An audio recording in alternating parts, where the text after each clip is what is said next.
Hello and welcome back to Global Methodist Voices, stories from North Georgia. I am Justin Arnold. I'm your host. It has been such a joy. One of the fun things about this role and being your podcast host has been that I get to hear these stories before you do. And it's always an honor. It's always a privilege. And today is someone who is on about as far away from me in the conference as you can get. Um, yeah, I mean, there's not many further places in the conference from where I serve, but today we have Reverend Zach Fitzpatrick. He is the lead pastor of, or senior pastor, whatever your title you'd like to be, Zach, at Elizabeth Lee in Chickamauga, and also a community connectional elder or some version of that. Some version of that. Yeah. Yeah, and so welcome to the Global Methodist Voices podcast. Thank you so much, Justin. It's an honor to be with you. And yes, we are as far away as can be from where you live near Gainesville. And so we're in Chickamauga, which is just south of Chattanooga, Tennessee. So we are as far north and west in the conference as you can possibly get. So that's Yeah. us. Yeah. So kind of quickly, how long have you been at Elizabeth Lee, and how long generally in, pastoral ministry? Yeah. So I started in pastoral ministry in June of 2012. So that would be about 13 years ago. I had absolutely no clue what I was doing. I served a church of my first Sunday. There was about 8 or 9 people there, and my wife and I were 2 of those. And that was outside of Lexington, Kentucky, and Nicholasville. And that was while I was in seminary. And then served at Lawrenceville First Methodist for 4 years, and then came here to Elizabeth Lee back in 2018. So I've been here for, gosh, hard to believe, a little over 7 years. But it's been a great 7 years. Who knew that, COVID would interrupt that? But it's been a great, great time. And we've seen God do some really cool things. Absolutely. So, give us a little bit of Elizabeth Lee. Elizabeth Lee is a historic church, kind of centrally located downtown Chickamauga. From what I remember, I took a visit up there once, but give us a little bit of a background, kind of what Elizabeth Lee's like.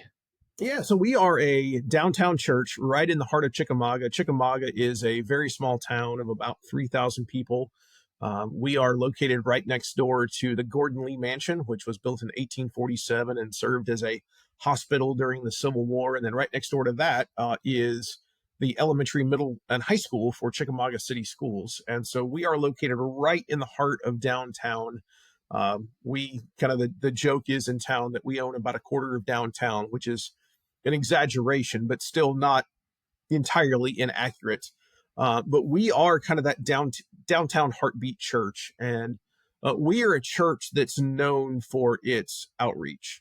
Of all the things that we do well, and we've had folks come to our church and say, I came to your church not because you were Methodist or Baptist or this or anything else, but you're having an amazing impact in people's lives, and I want to be a part of it. And frankly, that's probably one of the best compliments that I think somebody can give a church. So we have, after home football games down the street at Gordon Lee High School, we have what we call fifth quarter.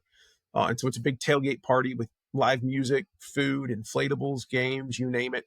And so we'll have 300 or 400 or 500 people on our front lawn of what we call Matthew's house. It's a literal mansion sitting right on the corner of downtown Chickamauga that we purchased a few years ago.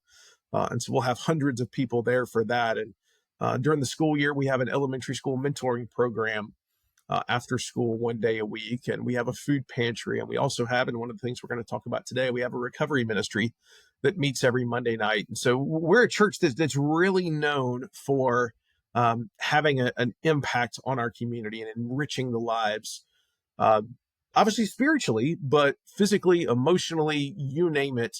And it's a church that has really garnered the respect of its community and its neighbors because of it. That's awesome. No, I saw that you guys recently, so as at the time of recording, we're at the end of July, I saw you recently hired a new student pastor team. Is that correct? Yeah, that's And right. I watched the little intro video, and what was cool is that the wife in the team. I mean, her thing was, I came to know this church through coming to the fifth quarters. Yeah. And so Yeah. like your outreach, uh, has kind of come full circle, even with who now you're welcoming in on staff and seeing pour into the next generation through student ministry. So Yeah. yeah, I mean, It's, it's not it's, just a good story told by a pastor. It's like, that's actually what's happening. It's actually what's happening. Yeah, we often wonder, what is, and every church wonders this, what is the fruit of our ministry, of our outreach, of our, right? And so when we have 300 or 400 or 500 people come to our front lawn, a lot of those go to other churches. A lot of those are not churched. And so you wonder, hey, is this ministry producing fruit other than feeding people hot dogs and hamburgers and whatever? Um, but to tell people, hey, we just hired someone who's been in our church for about a year and a half. We just hired someone who, when she came to fifth quarter as a high schooler, went to another church, but almost got an introduction and kind of fell in love with our church just a tiny bit based on the impression that we made in her life. So really, really cool story. No, that's so good. The thing that I want to focus a lot of our time on today, because I think that even from afar, I've seen great fruit from it. It's been kind of a part of, how I see ministry happening, even at Red Wine, just hasn't happened yet. But you guys have really poured into the recovery community. And so Matthew's house I came to visit it one time, and y'all were figuring out kind of what was ministry going to look like. You had just bought this building. You weren't sure exactly what the grounds are going to look like, what the renovation was going to look like. Um, there was a class for like grandparents raising their grandkids. Like there was really cool ministry stuff happening. But the thing that, and maybe all that's still happening, but one of the cool things I saw though was like, we're going to step in and walk with people through through recovery from whatever addictions are in their life. So can you uh, tell us some more about Recovery Chickamauga? Yeah. So let me take you back a few years. So I guess the best way to put it, and I've shared with the folks with the folks at Recovery, so this will not come as any surprise to any of them if they happen to see this. But I for a long time, had the mindset that recovery was for those people, whoever those people are, right? Whether they're addicts, whether they're alcoholics, whether they're struggle with mental health, whether whatever, right? Pornography, gambling, you name it. That's for those people. What I've discovered through this is recovery is for me, recovery is for you, recovery is for everybody, right? Because we all have, to use the words of Celebrate Recovery, we're not a Celebrate Recovery, but their language is we all have hurts, habits, and hangups, right? I've got them. We've all got them. And about 5 years ago, I started having anxiety attacks. All right. And so all of a sudden, I have some conversations with some folks. I started taking anxiety medication. And all of a sudden I realized, you know what? That stigma that maybe was always in my mind about mental health and about addiction and about alcoholism and about all those things, right? I'm part of the statistic now, right? I am part of that stigma. And so that really began. That was about the time we purchased Matthew's house. And so it was about that time that we said, okay, what dreams can we dream up for Matthew's house? And the idea behind the name is in right Matthew chapter 9. Jesus is eating with tax collectors and sinners, and basically he's confronted by the Pharisees and how dare you have lunch with those people? How dare you eat dinner with those people? How dare you have a meal with them? How dare you associate with them? And basically, Jesus' message, my words, not his, were, hey, everybody's got a seat at my table. All right. Yeah. Everybody's got a seat at my table. And so the vision for Matthew's house is, hey, everybody's got a seat at the table at Matthew's house. Everybody. Right. And so on Monday nights, we have addiction support groups, recovery support groups, really, sharing groups, as we call them, that meet in Matthew's house. Now, they have a worship service beforehand that I'll talk about in just a minute. But we ended up forming a team of church members and few folks from the community, too, who said, hey, maybe I've got an addiction background and an alcoholism background. But what was really neat is as we formed this team to start recovery, we had a few folks at the church who came forward and said, "Hey, you may not know this about me, and I really haven't ever told anybody, but I've got an addiction or an alcoholism or whatever background." And so it was really neat to see folks all of a sudden who had never really shared that with people kind of get vulnerable.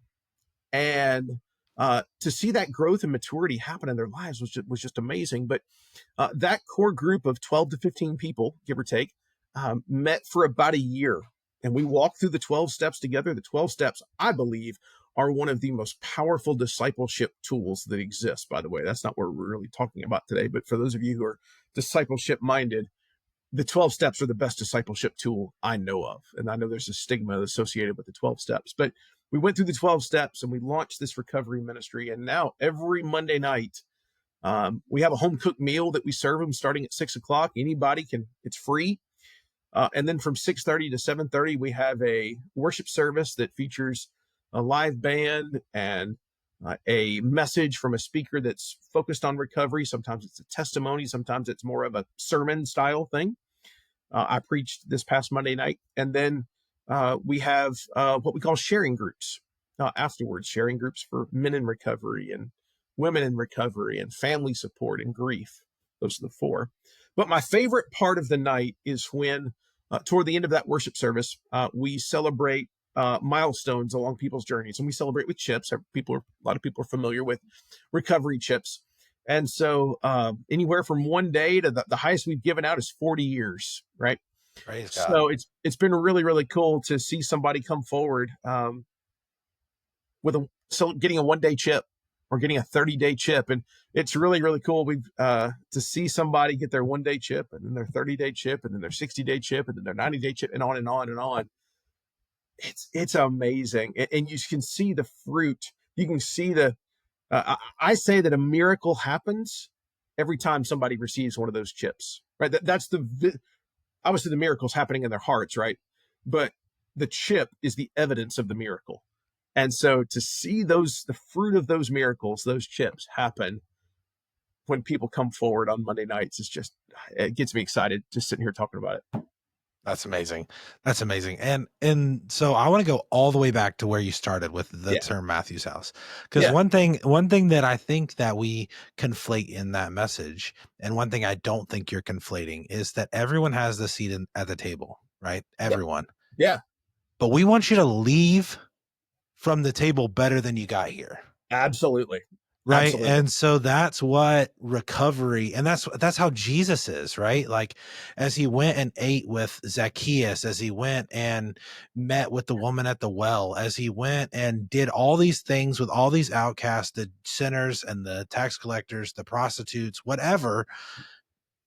He never said, okay, go back to living how you were living. Mm-hmm. He said, go and sin no more. Right. He said, go and follow me, like whatever it was. So, and Recovery Chickamauga is like, you can come sit here if you're hurting, if you're tired, if you're broken, but we don't want you to leave here hungry, tired, and broken. That's exactly right. And so, I just want to make sure we don't miss that. Like you can come to the table however you come.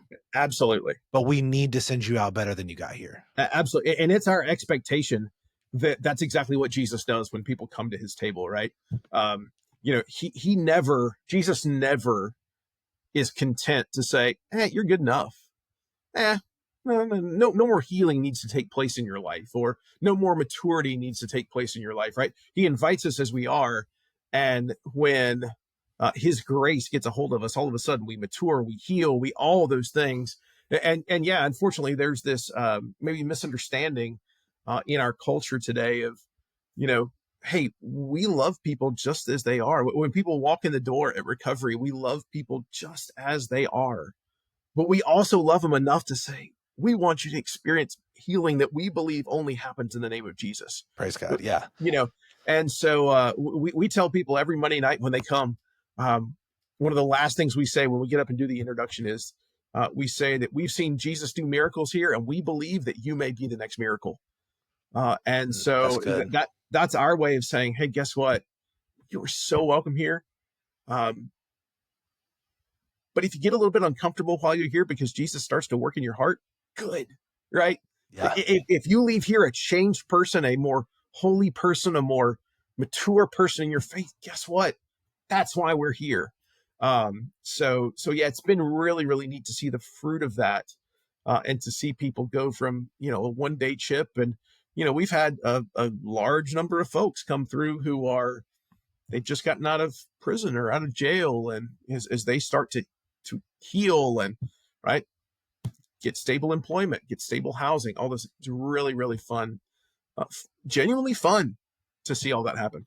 Yeah, no, it sounds so fun. And I think, and I'm sure that there's people like you get your 1 day chip, your 30-day chip, your 6 day chip. But also you walk with people who have this 60, 90, 1 year chip and they have to go back and get the 1 day chip again. Right. Absolutely. And so we know I've spent a little bit of time recently learning more about recovery. Our church goes and hangs out with it in, a 6 month inpatient recovery situation. And there are relapses. Like we understand that the the world still has a sin problem, right? Mhm. And there's still things that our flesh wins from time to time, and we want to do everything in our power not to let it win. But sometimes, and so I'm guessing that there's still a great celebration for our first one, a second first chip. Absolutely. We say at Recovery that relapse is part of recovery, not because it should be, but because it's reality. And that's not just true of alcoholics and addicts. Pick a sin, any sin, right? We relapse in sin every day. And that means that anything, relapse is part of recovery. Relapse is part of healing. And so when people take 2 steps forward and 1 step back, at the end of the day, we celebrate that, hey, you're still 1 step ahead of where you were. Yeah. And so we certainly don't try to diminish the fact that, hey, guess what? You stubbed your toe.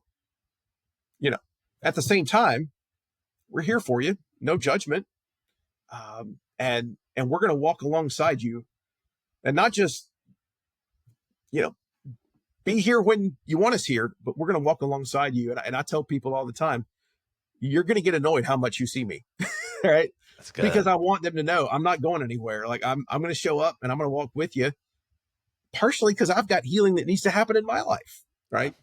And I also want to see that healing happen in other people's lives. Yeah, no, that's really good. So you briefly mentioned that you're not Celebrate Recovery. Nothing wrong with Celebrate Recovery. Great Nothing wrong program. with AA, NA, Absolutely. Al-Anon, Overeaters Anonymous. All those things are great. Absolutely. Can you give us though a picture, kind of where did you get the program that you guys walk with, and is it replicatable? Is it shareable? That kind of stuff. Yeah, absolutely. So this would go back to 2021. Um, was connected with someone who was involved in recovery at Ringgold at the time, which meets at Ringgold United Methodist, and they had formed from a group called Recovery at Cokesbury, which was based out of Cokesbury United Methodist in Knoxville, Tennessee. And so when we said, we feel led to really start this recovery, but we need somebody to guide us through this who knows what they're doing. And so that's when we reached out to him. And so he kind of gave us the playbook, for lack of a better term. And so they had a wonderful playbook of, hey, here's when you need to do what in the 12 months leading up to launch. And what's really, really neat is that since that time, not only have we had other groups come to Recovery Chickamauga to check ours out so that they could take things back to their churches, but I've also been able to have conversation with other church leaders and connect them with the guy that we worked with, at least 3 or 4 churches off the top of my head, who have said, hey, we're interested in starting recovery ministry. Can we pick your brain? Or, can you put us with somebody who can really, shepherd us through this journey? So absolutely, there's a model, and the good news is, once it's up and running, it follows the same pattern week after week. Yeah, the speaker's different. Yeah, the music might be different from week to week. Um, but you have a meal, you have a worship service, and then you have sharing groups afterwards. Those three things are the big pieces. And obviously, you got to do marketing, and obviously, you got to, there's all sorts of pieces that come in there, but it's um, it's easily replicable, I guess would be the right word, so that one church can pick up what another church is doing and take it back to their community, and make it work. So it's been really really neat to learn from a lot of other people who were further along in their journey, not just as a recovery ministry, but in their own personal recovery. And so I'm not the least bit ashamed to say, hey, I'm in recovery too. Mine's mental health. The joke that I get up and tell people sometimes, and I didn't know how people would respond the first time I ever said this, but my joke is that me, Jesus, and Lexapro can get through anything, right? And I never dreamed in a million years that I would openly talk about the fact that, hey, I take Lexapro for anxiety, or I've had mental health struggles in my life. But as that healing has taken place a recovery journey, it's been a really really cool thing to see. That's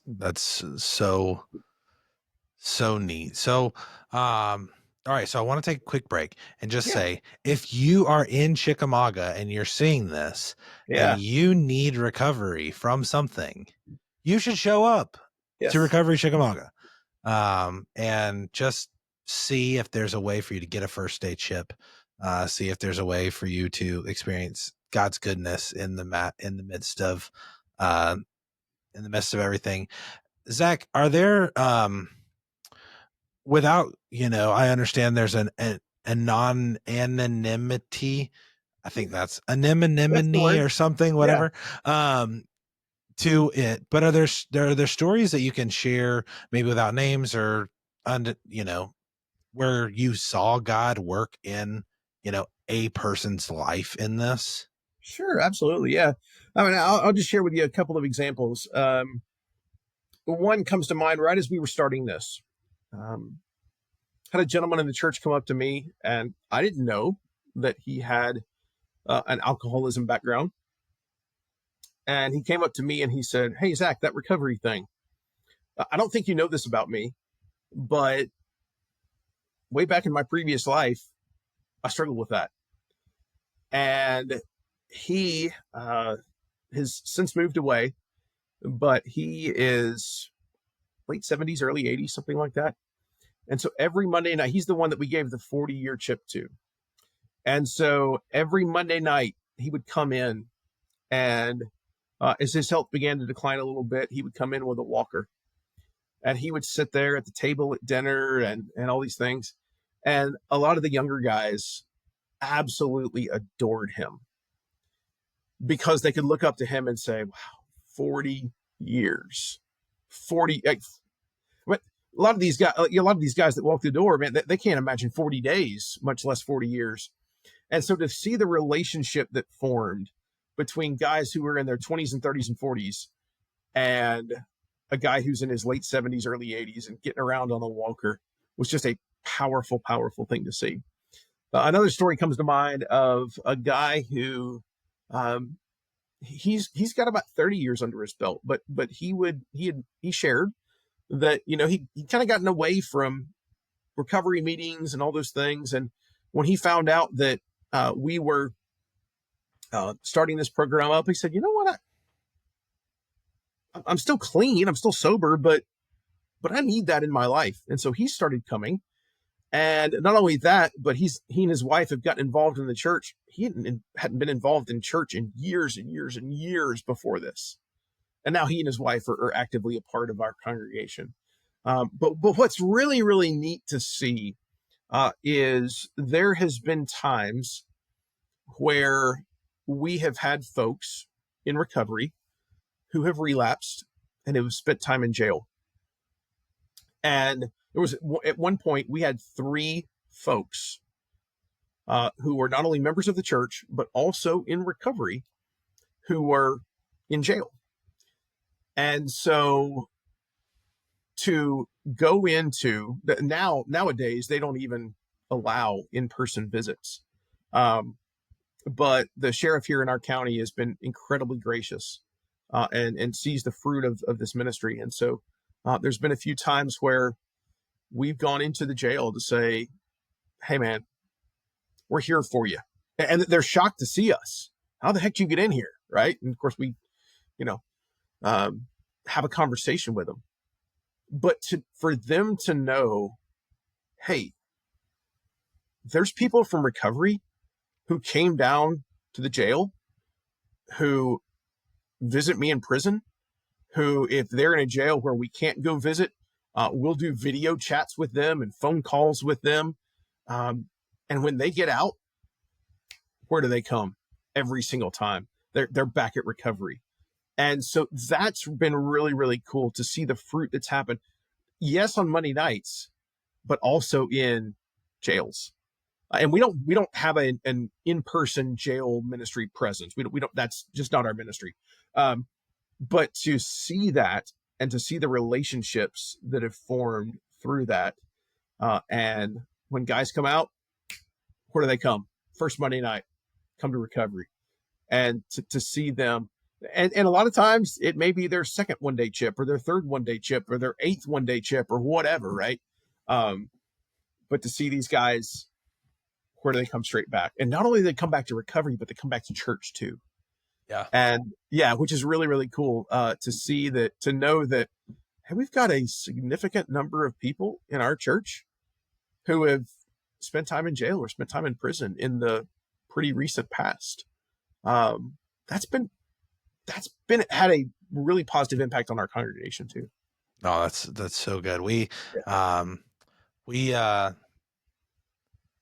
also need to mention, I think, that the goal of recovery and recovery ministry, if a church is looking to do this, is not necessarily church growth. It's people growth. Absolutely. And you will probably lose more people than you gain in your church by starting recovery ministry, at least in the first part, right? Because you guaranteed. And so I mean, I love recovery. I think it's beautiful. I think it's wonderful.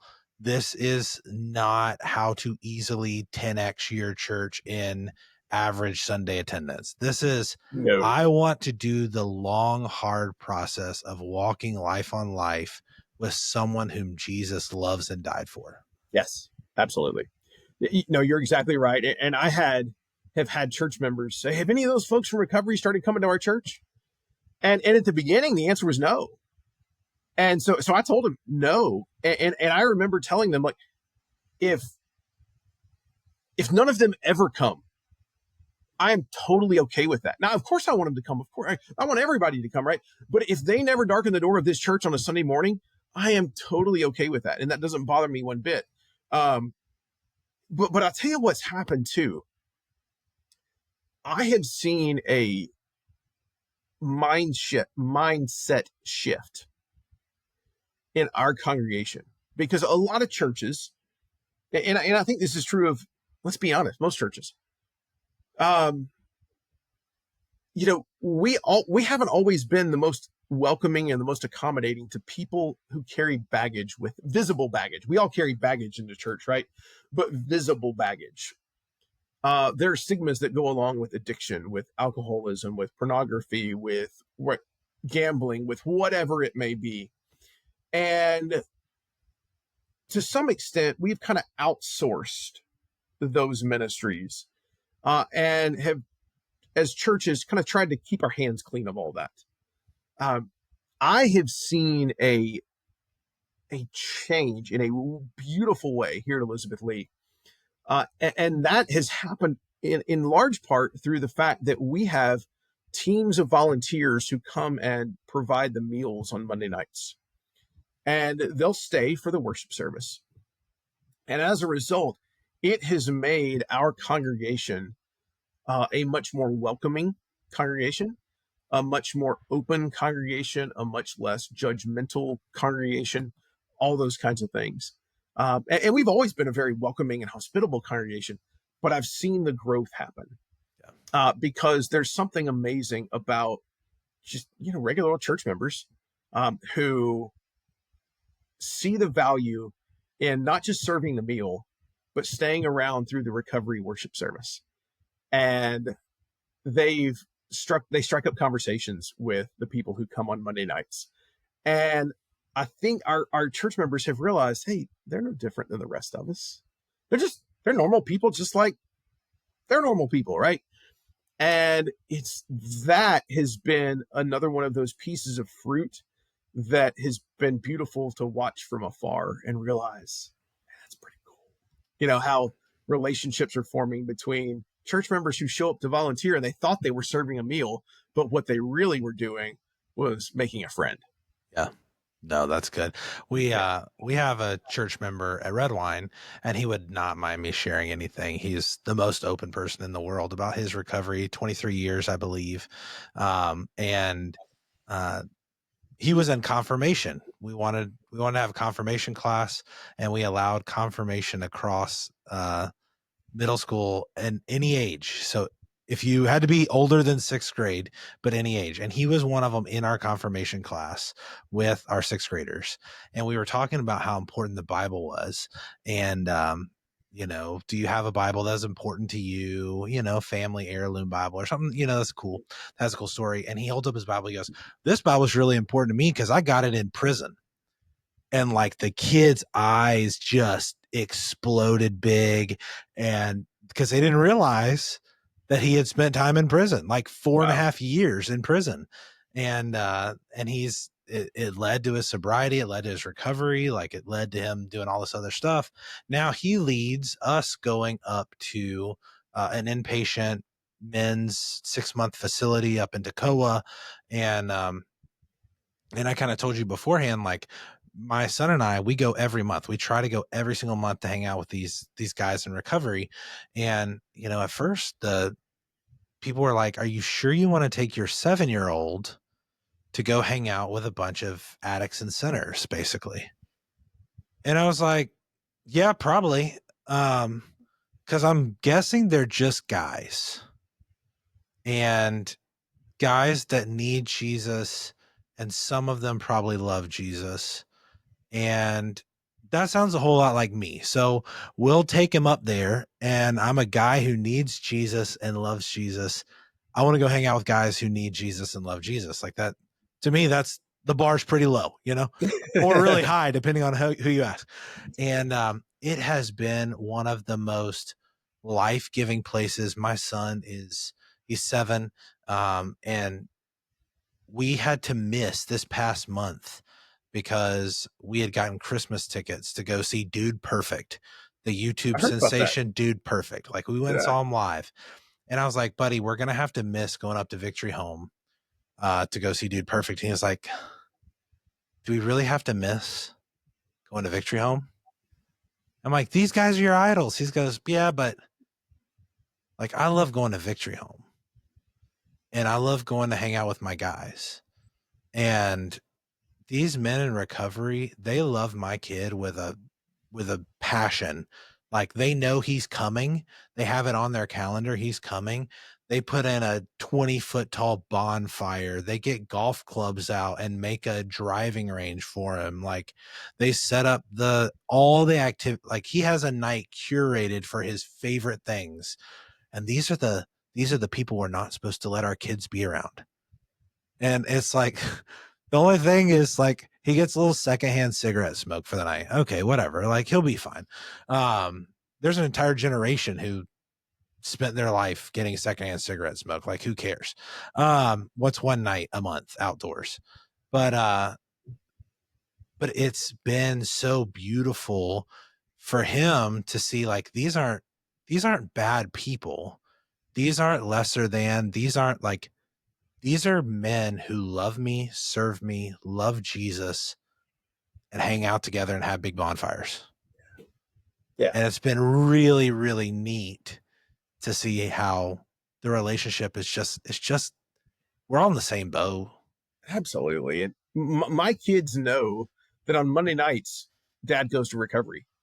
But we'll be sitting at the dinner table on Monday nights, and it'll be a Monday, and they'll be like, Dad, don't you have recovery tonight? I'm like, yeah, about time for me to go. And so I truly believe that, your son, my kids, I truly believe that they are less likely. Obviously, we're wanting to break stigmas, right? And there's stigmas that need to be broken related to addiction, alcoholism, mental health, all sorts of things, right? But and here clearly, I do not want my kids to fall into those traps, right? None of us do.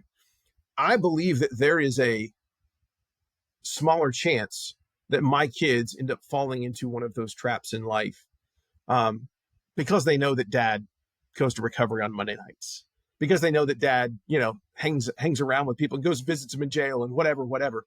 And so as we break those stigmas, um, sometimes breaking those stigmas, that the impression that we can get is that we are normalizing it and making it acceptable. No, we're not making it acceptable. No, absolutely. We want less people to experience addiction and less people to experience alcoholism. But what we also want them to know is, hey, guess what? If you do get tripped up with it, there's no shame in coming forward and saying, I need a 1-day chip. As we break those stigmas, we can break the shame associated with them. We want to reduce the percentage of people that struggle with this, especially in emerging generations. But we also want them to know that, hey, if you do struggle with it, please speak up. There's no judgment. There's no shame going to be thrown your way. We're here with open arms for you. And so as we break those stigmas, sometimes there's a little bit of explaining that needs to go along with it, because the last thing we want to do is all of a sudden start to make things acceptable. No, goodness gracious, no. But we do want to let people know, hey, if you ever find yourself in that boat, come to me. Come to me, because I'm ready to walk with you through it. No, that's so it's so beautiful. And I like how you said, like, this is an avenue of discipleship, right? Like, this is going to be watched by a bunch of churchy people who love discipleship, who love the life on life relationship. And 12-step programs do that well, right? Like, you can't go through a 12-step program that I know of without a sponsor. You can't go through without someone who's going to hold you accountable. You can't go through without someone that you can call and say, hey, like, the urge, my addiction is at an all-time high for urges. Like, I am, and you have somebody that has said, yep, I am willing to get uncomfortable, be inconvenienced, call me before this. I assume that's similar at Recovery Chickamauga. Oh, absolutely. And I've told our congregation this before, that the 12 steps are a wonderful discipleship plan. Steps 1, 2, and 3, to summarize them, are: I can't, he can, I'll let him. My life's a mess, I can't do it anymore. He can clean up the mess, and I'll let him. All right, I'll surrender myself. Steps 4 and 5 are all about making a fearless moral inventory of everything we've ever done right and everything we've ever done wrong, everything good about us and everything bad about us. And then step 5 is confessing that to God, to ourselves, and to another human being. Steps 6 and 7 are all about getting to a place of genuinely seeking God's forgiveness, a place of total repentance and experiencing his forgiveness. And then steps 8 and 9, and I won't even keep going through steps 10 through 12, but steps 8 and 9 are all about making a list of everybody we've ever harmed. Anything we've done that has caused harm in somebody else's life, and going and sitting down with them and looking at them in the eye and saying, I am sorry, please forgive me. What can I do to make it right? And that takes people on such an inner journey of healing. It took me on an inner journey of healing. I'll never forget. I sat down in an O'Charlie's up here near us for 2 hours with somebody, one of the other leaders in our group, and we did our step 5 together. And there are things that he told me about himself that I will take to the grave, and there's things that I told him about me that he will take to the grave. And we share a bond together that will never be broken, because we did steps 4 and 5 together. And the same thing is true of other steps along the 12-step journey. So I know sometimes we're looking for the latest, greatest discipleship curriculum. We do discipleship stuff here at Elizabeth Lee and are seeing some great fruit from it. But if other churches want a tried and true discipleship method, the 12 steps They're not just for addicts. Heck, we've got a saying at Recovery that says there's two types of people in the world: people in recovery and people who need to be. And I truly believe that. And the 12 steps are that journey of recovery that we can take, but didn't even know we needed it. So Yeah. I highly recommend it. Yeah.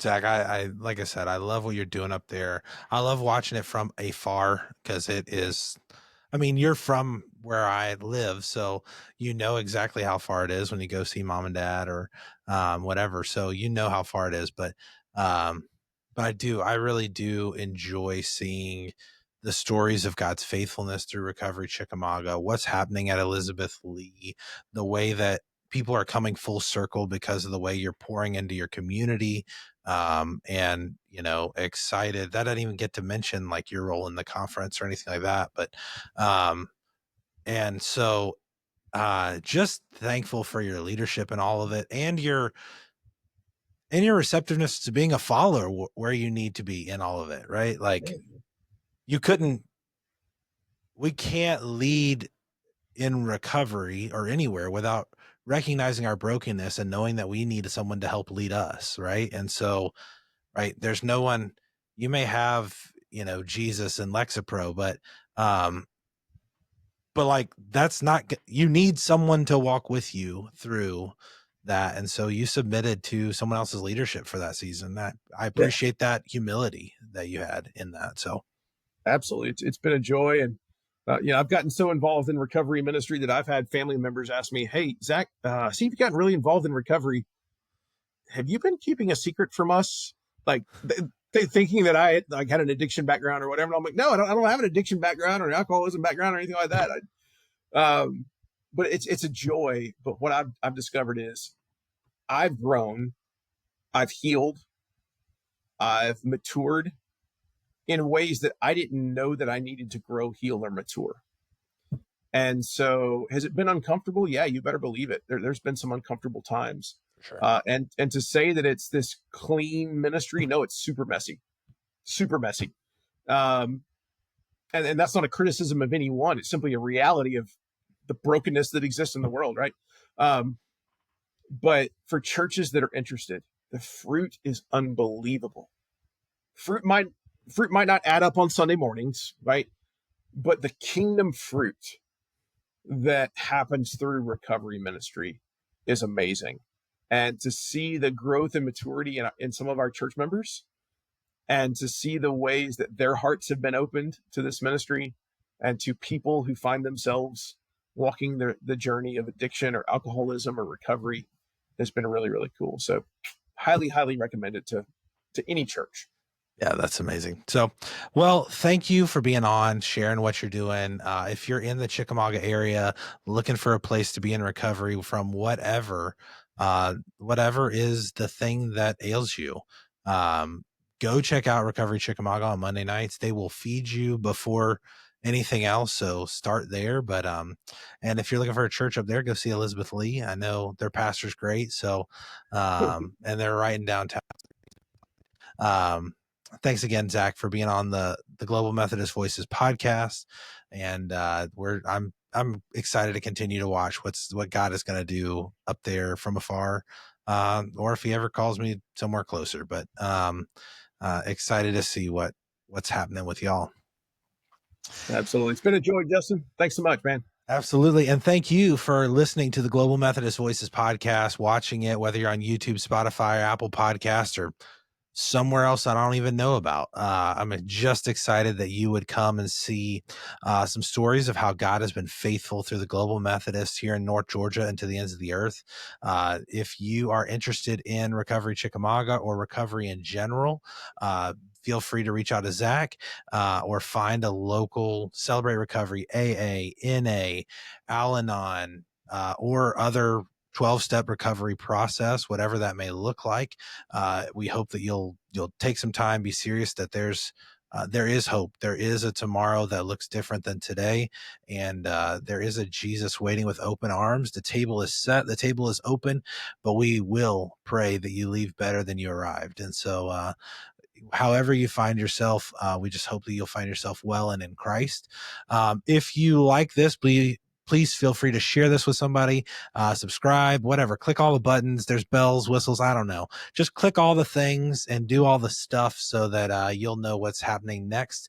And we hope you have a wonderful day. We hope you find Jesus and find his hope, his healing, and what he has for you as you go about from North Georgia to the very ends of the earth. Have a good one.